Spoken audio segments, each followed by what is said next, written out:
The biggest Power BI growing pain that I experienced way back in 2017 when I first started in Power BI was actually learning the business and then determining how to visualize that data inside of Power BI. It was still a new tool since it came out in 2015, so companies weren't sure how to use it. We had a few requests come in to build sales reports, executive dashboards, but we wanted to find out how to visualize that data so we get our KPIs and our point across without it being overcomplicated.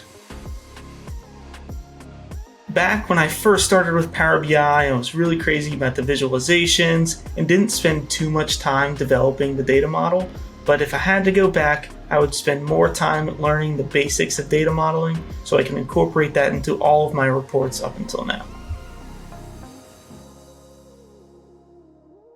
The first piece of advice would be to collaborate with your team and ask questions. Your business users know their data the best, so they know what issues they experience on a day-to-day basis.